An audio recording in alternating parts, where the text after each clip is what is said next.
మరో ముఖ్యమైన విషయం రైతు భరోసా. నిన్న వ్యవసాయ మంత్రి సావు కబురు సల్లగా చెప్పిండు.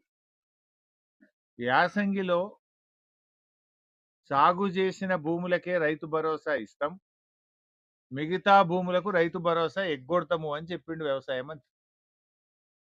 నేను రేవంత్ రెడ్డిని అడుగుతున్నా, ఏమన్నావు రేవంత్ రెడ్డి? అప్పుడు నువ్వు కేసీఆర్ 2 పంటలకు ఇస్తుండు, 3 పంటలకు ఇయ్యాలి అన్నాడు రేవంత్ రెడ్డి. కొందరు 3 పంటలు పండిస్తారు, రెండింటికి ఎట్లా ఇస్తావు, 3 పంటలకు ఇయ్యాలన్నాడు. మరి ఇప్పుడు ఏమంటుండు రేవంత్ రెడ్డి? ఒక్క పంటకే ఇస్తారట్టుగా, సాగు చేసిన భూములకే ఇస్తా అంటుండు. రాష్ట్రంలో 65 లక్షల ఎకరాలు ఒక పంటనే పండుతుంది. మన నారాయణ ఖేడ్ ఉంది, పత్తి ఉంటుంది. పత్తి ఒక పంటనా 2 పంటలు వస్తుందా?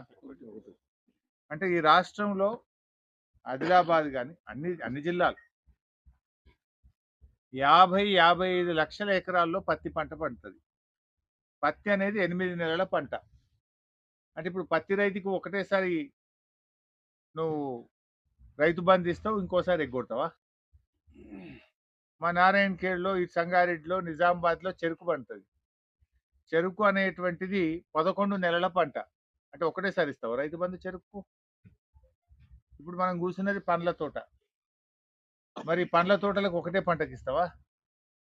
2 పంటలకు ఇయ్యవా? కందులు వేస్తారు మా నారాయణ ఖేడ్లో. ఈ రాష్ట్రంలో దాదాపు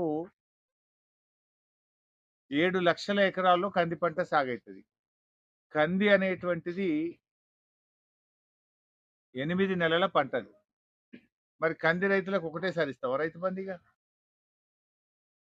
కందులు కానీ, మిరప కానీ, చెరుకు కానీ, పత్తి కానీ, ఆయిల్ పామ్ కానీ, పసుపు కానీ, పండ్ల తోటలు కానీ, ఇవన్నీ ఒకే పంట కదా.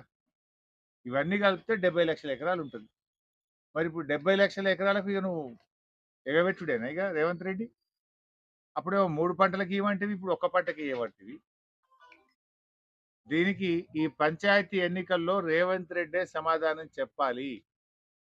ఈ రాష్ట్ర ప్రజల్ని కూడా కోరుతా ఉన్నా, జల్దీ ఎలక్షన్ పెట్టుకొని యాసంగిలో సగం మందికి రైతు బంధు ఎగ్గొట్టే కుట్ర చేస్తున్నాడు రేవంత్ రెడ్డి.